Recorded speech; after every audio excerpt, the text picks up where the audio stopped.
It's a privilege to have this kid on. And yes, he's a kid because he's under the age of 35. Interviewed his dad a lot. His dad and I go way back. I've actually watched him grow up, and he's grown up to be a pretty good kid. Actually, he's grown up to be a pretty good man, actually, so I shouldn't say that. He's got his own podcast called H2H with his brother Trey, the Disruptive Force. Ladies and gentlemen, Tye Harp, the active duty security forces Tye Harp. Tye, welcome to the Cast. I'm glad to have you on there, young man. How you doing? I'm doing great. How's everything going over there? Well, they're trying to lock us in on the base, which I can't. I've got my own druthers about that. I went off about it earlier. But hey, I'm eager to talk baseball. I'm eager to talk anything sports. And like everybody else, I find myself. I just started a season in MLB 20, the show, and I don't even play. I just watch. That's how bad it is right now as I'm watching it because I can't watch anything. No more.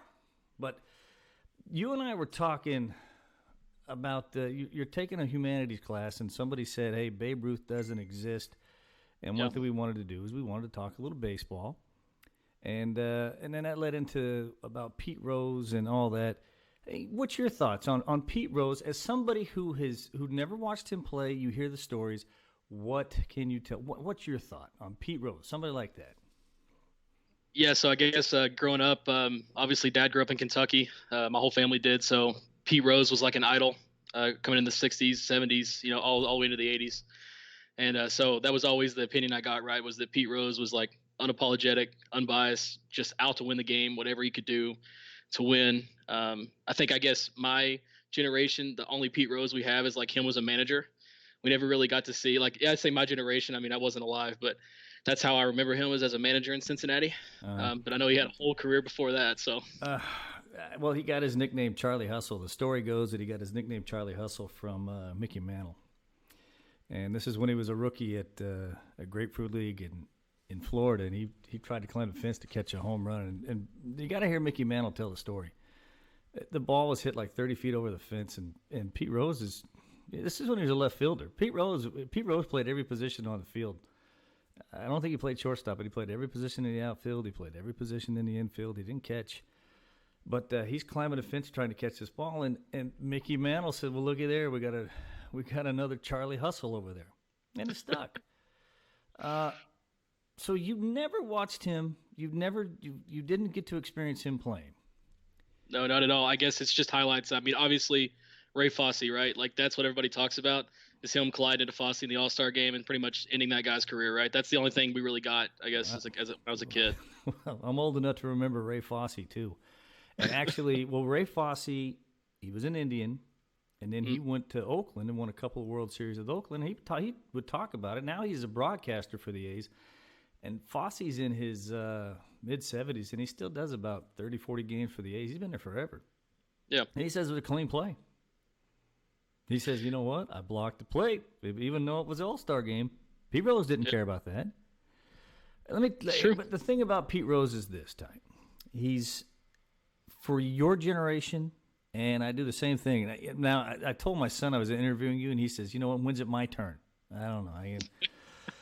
The thing about the younger generation, when it comes to Pete Rose, it's Paul Bunyan-esque.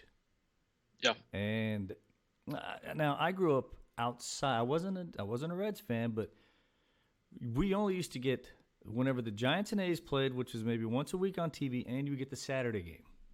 Okay? Yeah. And the Saturday game back then, either you watched the A's play in the afternoon or you watched the Reds. The Cincinnati Reds would be on twice a year, so you knew who the Reds were. And then when they came in to play the Giants 18 times a year, they would usually televise those games because it was the Big Red Machine. And Pete Rose, I watched him playing a doubleheader live. Everybody else got one game off except Pete Rose. Pete Rose played both ends of a doubleheader, and he was in his mid-30s by then.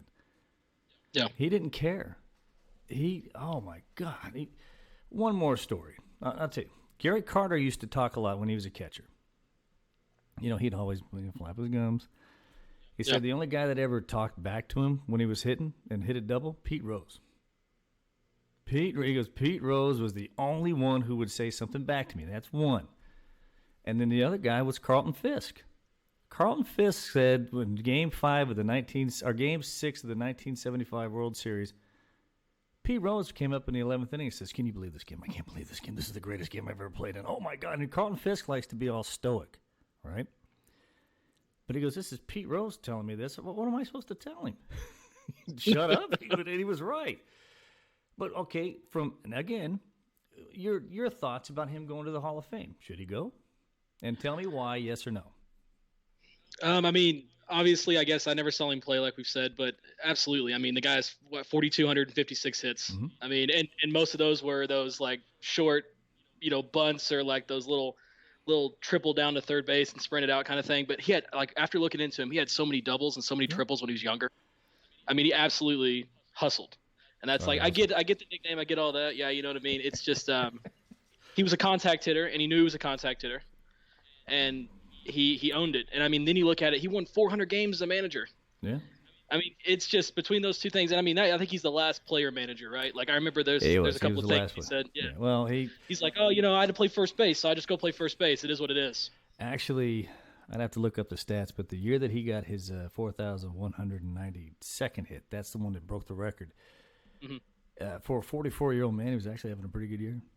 He was 44 years old, and he was still hitting the ball. And here's the thing, and I have to tell a lot of Reds fans this, and I have to tell a lot of the younger guys on why he's not in. Now, before you said no, I was not alive during the Black Sox scandal, but that almost killed the game. Babe Ruth by the way, didn't you say that somebody in your humanities class wrote a paper about Babe Ruth not being a figment of our imagination and not real? Yeah, so it's a humanities class. The first assignment, write a controversy surrounding somebody that you grew up with, right? So this guy wrote about Babe Ruth. I think he's in his mid-40s. He wrote about Babe Ruth, about how he just not think he ever existed. The pictures are made up. He's just this mythical legend that people brought up to say, he smoked cigars and ate fried chicken and drank scotch in the dugout, and then he'd go out and pitch and hit 500-foot home runs, and he doesn't think he ever existed. And, I mean, he got an A on the paper, so, I mean, you can't really argue, yes. What the hell kind of hippie instructor do you have? I think he's ex-military as well. So. God. Well, okay, I guess I can see why. But if Babe Ruth didn't come around, he was already playing, all right? He was already playing when the Black Sox were doing their thing. In fact, Babe Ruth got his swing in baseball from Joe Jackson. He says, "That was good enough for me. I used that one." But if Babe Ruth doesn't come around when he does and starts hitting 450-foot blast, baseball would have been done. Yeah. And that brings us into the controversy of why the Black Sox. It wasn't just them throwing the World Series. It was the next year teams were starting to throw individual games and individual series against other teams to make money. That's why and that almost killed the game. Now, do you think that's? I think most of those guys were like working 2 or 3 jobs, weren't they? I know some of those guys in the offseason, they were like oil riggers, things like that. The guy that played first base for the Black Sox, his name was Chip Gandil, and he was a prize fighter. In the offseason, he who does that? But that was all sports. They sold cars, they were teachers. That's what you did to survive. But okay, now let's cross here. Like I said, I've had to rethink the thing with Pete Rose. I'll give you my verdict in a minute. Now you go back. Now you fast forward 100 years later from the Black Sox, like I did that, to the Astros. What difference is there? And you got to ask the question here. What difference do you think between what Pete Rose did and the Black Sox compared to what the Astros did and how they pretty much got a slap on the wrist? Yeah, so I mean, the Astros is something, I guess it's my generation's Black Sox, right? It's all that we have right now. And when you start sitting there looking at all of these different things that happen, like the Altuve home run off Chapman that takes them to the series to begin with. And then you look at, if you're the Dodgers fans, I mean, I know you hate the Dodgers, and I'm a Rockies fan, so I don't like the Dodgers. Yeah, but I like the integrity of the game more than my hatred for the Dodgers. But that's a hate. That's a love that only hate can understand. If that makes any sense. But go on, young man. Yeah. So to me, I just expected way more, right? Because we know it happened. It's not a maybe it did, maybe it didn't. Like all these extra things. Like the commissioner of baseball knows what happened. I mean, he has the facts, and those guys didn't even apologize. Right? They just go up there and they're like, it happened. It's over with. We're not doing it anymore. Well, you got a World Series ring that says you did it. I think the commissioner said was, I don't know why you guys are getting all upset over a hunk of metal. That's exactly what he said. And then all those guys came out of metal that's like, named after him, for crying out loud. Yeah. No, I'm going to agree with you. But does Pete Rose need to be banned? God, and I love Pete. I do. But, yeah, he knew. I think it was everything that Pete did. And I know there's going to be Red fans out there. They're going to be upset. And a point that your dad makes is it's pretty hard to take the Hall of Fame serious when the all-time hits king, the all-time home run leader, and one of the greatest right-handed pitchers in the planet aren't in the Hall of Fame. And I tend to agree with that. But, Pete. Oh, you could see that he was spinning, all right? And I was the biggest Pete Rose. Let him in. You don't have any evidence. And then he admitted it. I did it. Yeah. To sell a book. Oh, God.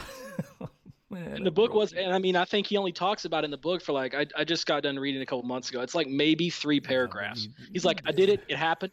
It's over with. I know I broke it.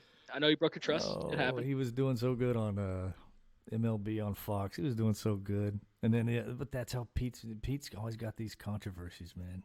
He was an asshole on the field. That's the only way to describe him. But the dude would just grind.